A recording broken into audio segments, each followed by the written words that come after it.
Have you ever stopped to wonder why two people can face the same challenge, yet one rises stronger while the other collapses under its weight? Why some people seem wired for growth, calm, and progress, while others, no matter how hard they try, keep repeating the same patterns of self-sabotage? It's not luck. It's not destiny. It's the mind, that invisible force scripting every decision, emotion, and habit in your life. The truth is, most people don't think. They react. Their minds aren't under their command, they're running on programs written years ago, childhood conditioning, societal expectations, fear, and comparison. And until we reprogram those hidden scripts, we remain trapped, chasing success while unconsciously running from it. Today, we're going to talk about something powerful. Not motivation. Not temporary mindset hacks. But something deeper, the philosophy of self-mastery, how to reprogram your mind not just to achieve success, but to embody it. Because success isn't something you chase, it's something you become. Throughout history, philosophers have wrestled with this truth. From the ancient Stoics who trained the mind to remain calm in chaos, to Descartes who claimed, "I think, therefore I am." They all understood something we've forgotten in our world of instant gratification. The external world is only as ordered as the internal one. If your thoughts are chaotic, your life will be chaotic. If your thoughts are disciplined, your reality will reflect that discipline. Marcus Aurelius, emperor, philosopher, and perhaps one of the most mentally unshakable men who ever lived, once wrote in his journal, "Your mind will take the shape of what you frequently hold in thought, for the human spirit is dyed by such impressions." In other words, your life becomes the echo of your thinking patterns. So the real question isn't, how do I succeed? It's, what kind of mind am I building every day? Now, think of your mind as a garden. Every thought is a seed. Every emotion is water or sunlight. Every habit, the soil you cultivate over time. If you neglect the garden, weeds of fear, doubt, and comparison begin to grow. But if you tend to it consciously, planting ideas that uplift and challenge you, you begin to shape something extraordinary, a mind designed not for comfort, but for clarity and growth. That's what self-mastery truly means. Not controlling life, but controlling the one thing that shapes how you experience life, your mind. But how do you reprogram the mind? The answer isn't as mystical as it sounds. It starts with awareness. You can't change what you don't notice.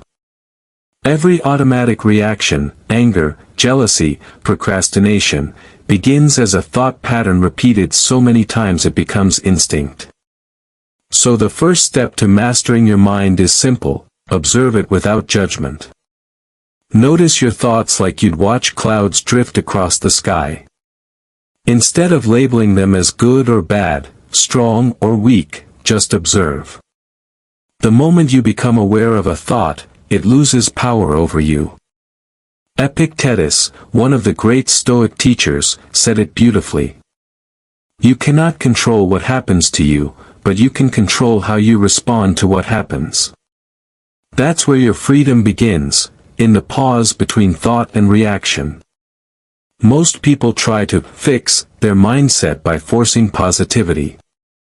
But the truth is, you don't overcome darkness by pretending it isn't there. You overcome it by understanding where it comes from. Every belief you hold about success, what it means, who deserves it, how hard it should be, is the result of your past conditioning. Maybe you were told success requires constant struggle. Maybe you grew up around people who believed that wealth is for the lucky few. Or maybe you've been conditioned to measure your worth by comparison, always feeling behind no matter how much you achieve. Reprogramming begins when you question those assumptions. Ask yourself, whose voice is that? Where did I learn to think this way? Because once you realize that most of your limitations were inherited, not chosen, you start to take back the pen that writes your life story. By the way, if you haven't seen my video where I break down Descartes' philosophy on the power of the mind, I'll leave the link in the description. And in my other video on Stoic self-discipline, I shared how to become truly unstoppable in life. Both of those will give you an even deeper understanding of what we're uncovering here today. I'll recommend you check them out, of course, after watching this one. Now, let's dive deeper. Once you begin observing and questioning your thoughts, the next step is conscious rewriting. You begin replacing the old patterns with intentional ones. But here's the catch: you can't think your way into a new mindset, you must act your way into it. Every action, no matter how small, sends a message to your subconscious mind about who you are. When you wake up early to study, even when you don't feel like it, your brain learns, "I'm disciplined." When you choose to speak calmly in a heated moment, your mind learns, "I'm in control." When you sit in silence and face discomfort instead of escaping it, your mind learns, "I'm unshakable." These moments are the real rewiring. Philosophy calls it praxis, the act of living out your beliefs, not just thinking about them. And that's where most people fail. They know what to do, but they don't live it. To truly reprogram your mind, you must align your thoughts, emotions, and actions. If you say you want peace but feed your mind with drama, your words mean nothing. If you say you want success but surround yourself with negativity, your actions betray your intention. The mind learns through consistency, not intensity. One day of meditation won't change your life, but 1,000 quiet moments, where you choose stillness over distraction, will rewire your very being. The Buddha taught that, what we think, we become. Science confirms this. Through neuroplasticity, the brain literally rewires itself based on repeated thought and action. So if you keep thinking like a victim, your brain builds neural pathways that reinforce helplessness. But if you train your mind to focus on solutions, gratitude, and purpose, those same pathways become your foundation for success. Your brain is not fixed. Your mind is not permanent. You can change, and philosophy gives you the tools to do it consciously. Every philosopher, from Socrates to Nietzsche, from Seneca to Descartes, spoke of one timeless truth. The greatest power you will ever hold is over your own mind. Because when your mind is clear, your actions are purposeful. When your thoughts align with your values, your life gains direction. And when your beliefs are your own, not inherited, not imposed, you finally become free. Freedom isn't doing whatever you want. It's being able to choose your thoughts intentionally. That's the art of self-mastery. Now that you understand the foundation, awareness and conscious rewiring, let's go deeper into the part most people overlook, discipline and identity. Because the truth is, no matter how much you try to reprogram your mind through reading or journaling or watching motivational videos, if your daily actions contradict your desired identity, the old programming wins every time. The mind doesn't change through information alone. It changes through repetition, through action repeated until it becomes instinct. That's why the Stoics didn't just talk about wisdom, they practiced it daily. They trained their minds like warriors trained their bodies. They believed philosophy wasn't a theory, but a way of life. Epictetus once told his students, "Don't explain your philosophy. Embody it." And that is the essence of mental reprogramming. You can't just tell yourself you're confident, you have to act confidently, even when you don't feel like it. You can't just affirm that you're disciplined, you have to wake up and prove it, one habit at a time. Because action is the bridge between who you are and who you want to become. The modern world loves shortcuts. We crave the next dopamine hit, the instant result. But here's the harsh truth: the mind doesn't transform through speed, it transforms through consistency. You don't reprogram your mind by forcing massive change overnight. You do it by showing up, again and again, even when it's inconvenient. Imagine training your mind like a blacksmith forges steel, through fire, repetition, and patience. Every act of discipline is another strike of the hammer, shaping your inner world. When Seneca spoke of the inner citadel, he meant the fortress within, a mind so strong that no external chaos could penetrate it. But that fortress isn't built in a day. It's built every time you choose effort over ease, focus over distraction, and purpose over comfort. Let's bring this to something personal. Think of a moment when you broke a promise to yourself. Maybe you told yourself you'd start exercising, or stop procrastinating, or be more mindful. But then the motivation faded, and you slipped back into old habits. That's not weakness. That's programming. The subconscious mind doesn't care what you say you'll do, it only believes what you repeatedly do. So when you give in to old patterns, the mind records that as evidence of who you are. That's why change feels hard, not because you're incapable, but because you're arguing with your own past data. To reprogram your mind, you must overwrite that data through new evidence. And that means small, consistent wins. Here's a truth that many overlook: discipline is more emotional than logical. It's not about forcing yourself like a machine, it's about aligning your emotions with your vision. Every time you delay gratification, every time you resist the easy path, you're teaching your mind that long-term meaning is more satisfying than short-term pleasure. This is exactly what the Stoics meant by living according to nature, not the external world's nature, but your higher nature.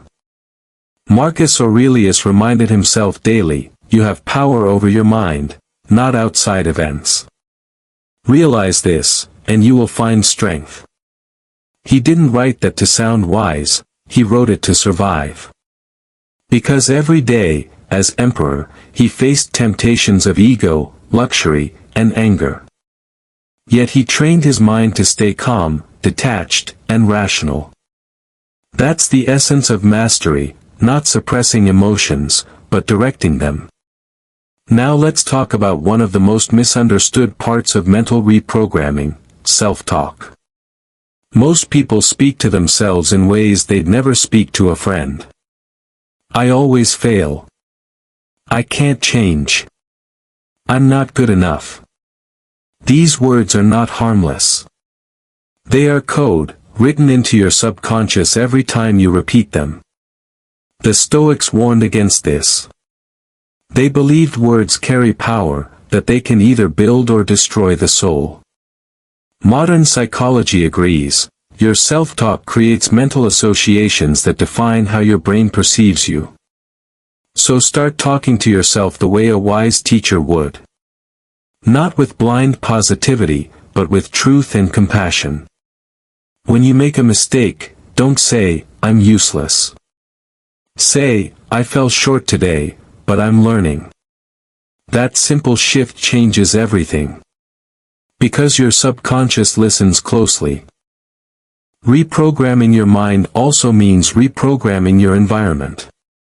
Your surroundings, the people you listen to, the content you consume, the routines you repeat, all feed your mental code. You can't develop a philosopher's calm while your life is filled with noise and comparison. You can't train focus in an environment built for distraction. If you want to master your mind, you must curate your world like an artist curates a canvas. Be intentional about what you allow in. Seneca warned, associate with those who will make you a better man. Welcome those whom you yourself can improve. That's timeless advice. Your environment can either sharpen your mind or dull it. Choose people who speak life into your goals, not those who drain it with doubt. But perhaps the most powerful reprogramming tool of all is reflection.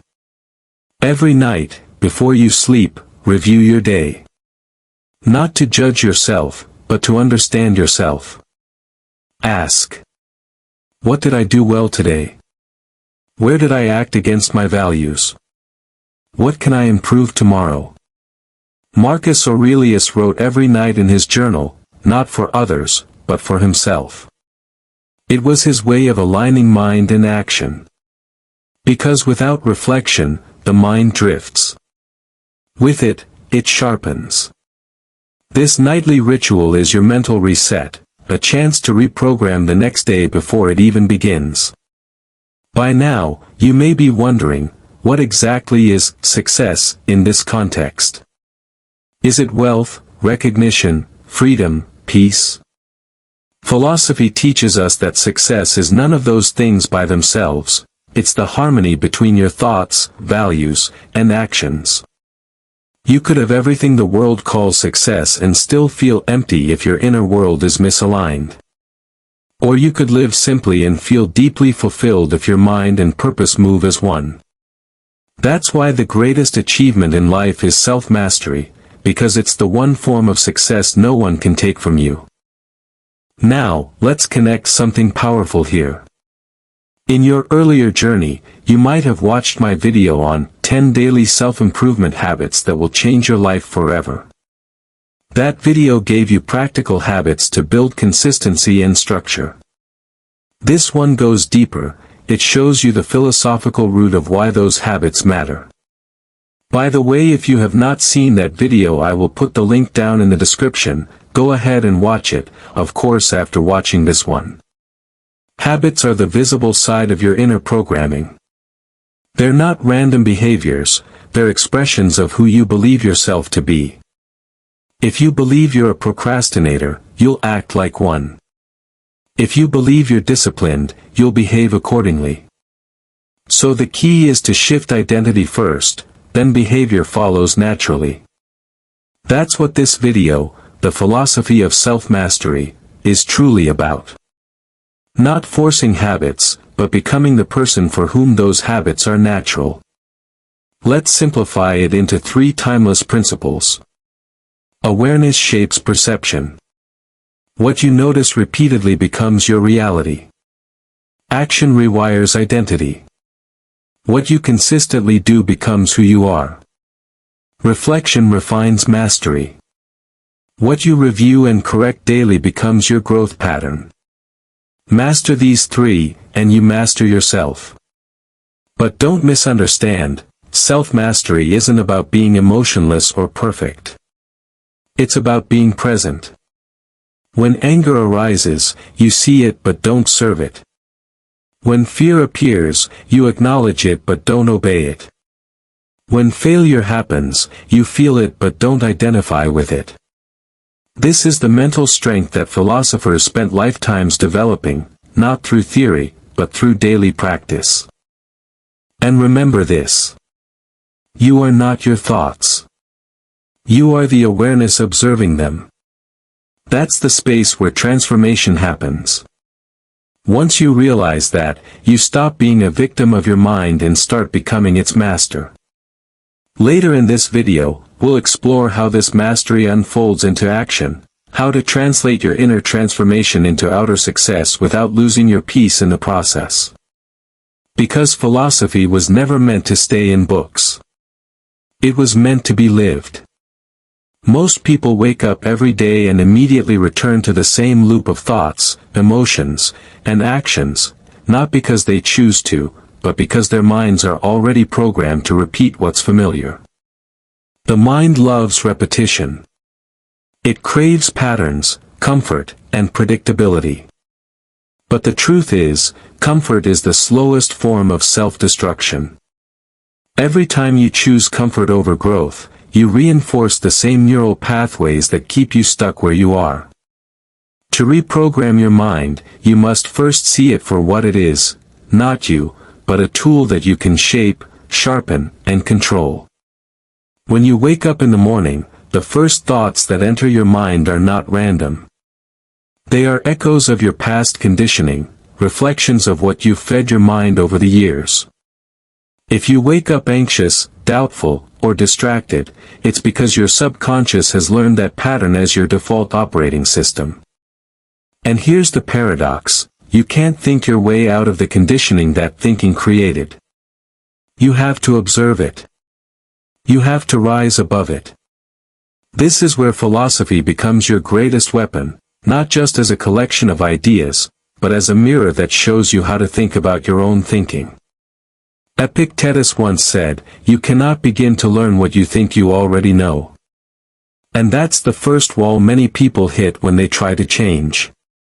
They read motivational quotes, they repeat affirmations, they make plans, but deep down, they still believe they're the same person.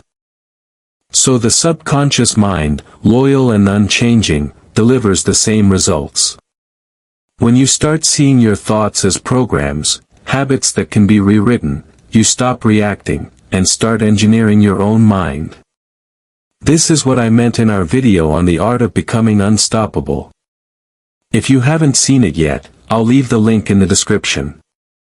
In that video, we explored how discipline is not about forcing yourself, but freeing yourself from the control of impulses and distractions. The moment you learn to master your impulses, you reclaim the throne of your mind. And in my other video, 10 Daily Habits That Will Change Your Life Forever, I broke down how small, consistent actions can rewire your brain over time, how simple routines can slowly rebuild your identity. Both of those videos will give you a deeper understanding of the process we're diving into right now.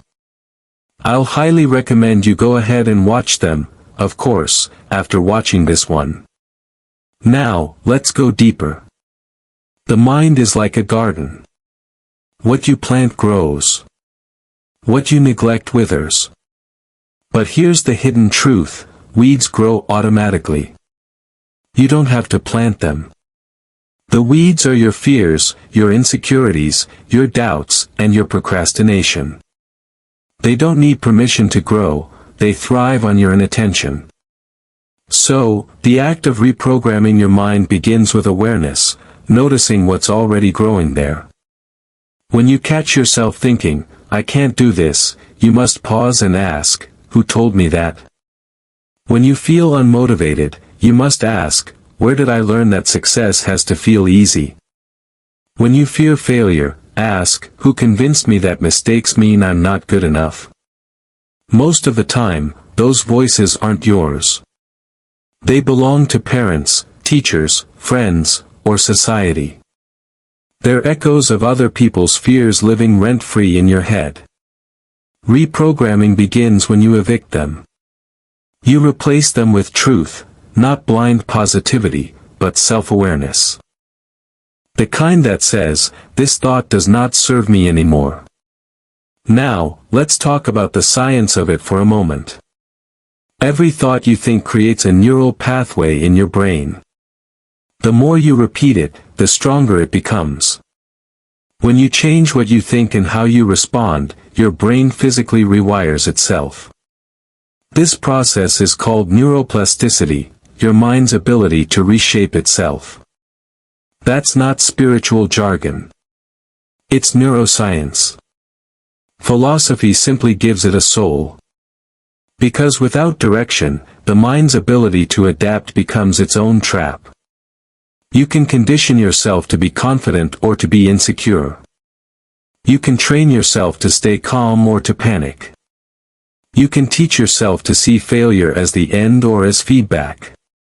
The question isn't can your mind change, it's who is doing the programming. If you don't consciously choose your thoughts, the world will choose them for you. Every ad, every algorithm, every scroll is fighting for access to your mental real estate. So ask yourself, who is in control of your inner world? When Seneca wrote, "A man who suffers before it is necessary suffers more than necessary," he wasn't just talking about emotional control. He was revealing how our minds create unnecessary suffering through constant anticipation, through negative imagination. You suffer twice, once in reality and once in your thoughts. To reprogram your mind, you must stop rehearsing pain. You must stop replaying the story where you're the victim, the unlucky one, the one who can't. Because every time you replay that movie, your brain releases the same chemicals as if it were happening right now.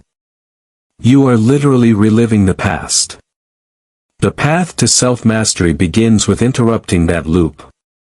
Here's how you start. The next time you face a challenge, pause. Don't rush to fix it. Don't panic. Observe your reaction. Watch your thoughts like clouds passing by. You'll notice that most of them aren't even about the problem itself, they're about what the problem means to your ego. What if I fail? What will they think? Why does this always happen to me? These are not objective thoughts. They are emotional programs that keep you trapped in identity-based suffering. Once you see that, you begin to detach from it. And that detachment, that gap between the thought and your awareness, is the birthplace of freedom. That's what Epictetus meant when he said, "It's not what happens to you, but how you react to it that matters." When you master your reactions, you master your life. So how do you reprogram those reactions? Through repetition, intention, and awareness. You start by feeding your mind new patterns, just like a musician practices scales until it becomes second nature. You must condition your new self the way life has conditioned your old one. Wake up and speak to your mind before it speaks to you. Don't wait for motivation. Train it. Affirmations are not magic spells, they're reminders. Reminders of the person you've decided to become. When you say, "I am disciplined," your brain doesn't believe it at first. But when you follow through on one small action, one early morning, one workout, one journal session, you start building evidence. And your brain rewrites its narrative, "This is who I am now." You are, quite literally, teaching your subconscious a new language, the language of mastery. Remember this, every time you choose discomfort over distraction, you're reprogramming your future self. Every time you hold your tongue instead of reacting impulsively, you're teaching your mind self-control. Every time you do what needs to be done instead of what feels easy, you're engraving new patterns of success. Philosophy without practice is just entertainment. Self-improvement without awareness is just routine. But when philosophy and practice merge, when wisdom becomes action, that's when transformation begins. And yes, it takes time. You won't feel like a different person overnight. But one day, you'll wake up, face the same situation that used to trigger you, and feel nothing.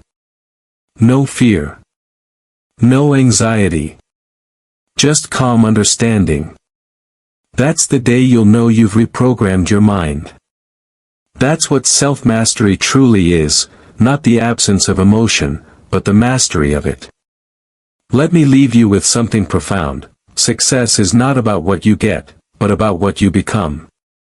The world doesn't reward effort, it rewards alignment. When your thoughts, emotions, and actions align with your vision, success becomes inevitable. And if you're wondering where to start, remember, start small. Change one habit. Challenge one belief. Rewrite one story. That's all it takes to begin the process. Because transformation doesn't happen in a single leap, it happens in quiet, deliberate steps that no one sees. That's how legends are made. That's how minds are reprogrammed. And when you commit to that path, not for a day, not for a week, but for life, you realize that success was never out there. It was always within. You just had to unlearn everything that made you forget. You've probably heard the phrase, "Change your thoughts, change your life." But few people realize how literal that really is. We live most of our days on autopilot, repeating thoughts that aren't even ours. Inherited beliefs, cultural programming, social conditioning, all quietly running beneath the surface. You wake up, check your phone, scroll through the world's noise, compare yourself to faces you'll never meet, and somewhere deep down, you start believing that your worth is measured by achievement, by likes, by validation. But what if all of that was just the dream? What if the real awakening begins when you realize you are not your thoughts, you are the one who sees them? That's where self-mastery begins. Philosophers like Epictetus and Marcus Aurelius understood this centuries ago. They believed the mind is the only true kingdom, everything else, wealth, fame, success, even pain, exists only through how we perceive it.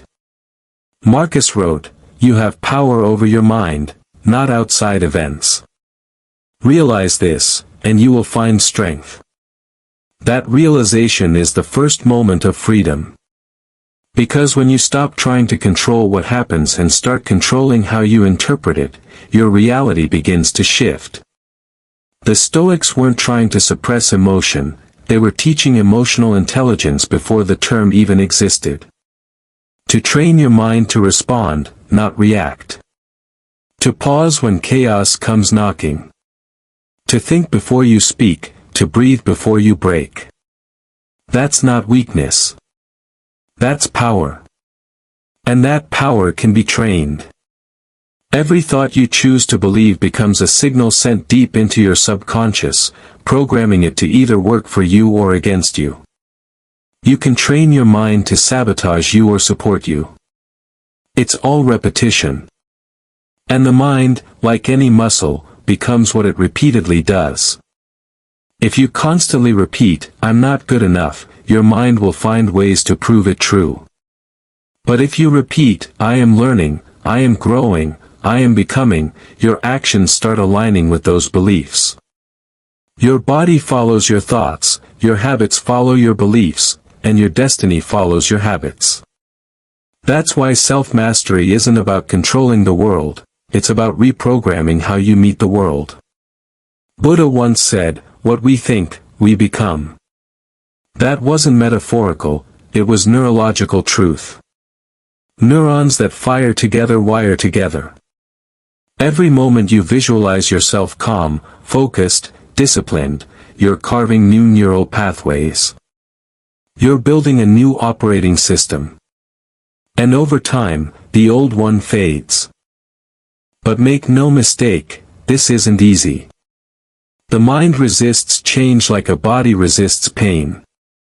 It will whisper excuses, "I'll start tomorrow. I'm too tired. I'm not ready." It will pull you back to the comfort of old patterns. Because the ego doesn't want growth, it wants familiarity. That's why self-mastery requires rebellion. Rebellion against your own conditioning. Rebellion against the smallness you were taught to settle for. It's not about arrogance, it's about awakening. Epictetus said, "No man is free who is not master of himself." And that's the battle you fight every day, not against the world, but within yourself. Between the part of you that seeks comfort, and the part of you that seeks greatness. Now, I want you to pause for a moment and think about this. What if success was never about achieving more, but about remembering who you already are? You've been told your mind is something to control, but what if it's something to understand, to collaborate with, to align? Your subconscious doesn't respond to logic, it responds to emotion and repetition. So instead of saying, "I will be successful someday," start living as if you already are the kind of person who earns success through discipline, purpose, and peace. That's how you reprogram the mind, not by forcing it, but by showing it who you truly are through consistent action. By the way, if you haven't seen my video where I break down Marcus Aurelius' advice for when life feels unfair, I'll leave the link in the description. And in my other video on Epictetus, I shared how to stay calm in the middle of chaos. Both of those will give you a deeper understanding of how your mind shapes your destiny. I'll recommend you watch them, of course, after finishing this video. Because here's the truth, your thoughts build your world, but your actions solidify it. Meditation, journaling, discipline, these aren't spiritual trends, they're tools. They teach your mind to serve you instead of enslave you. The mind is like a wild horse. If you let it run uncontrolled, it will drag you through the mud. But if you learn to ride it, to direct it, it will take you anywhere you want to go. Each morning, you are faced with a choice. To let your mind pull you into chaos or to train it toward calm. To react or to reflect.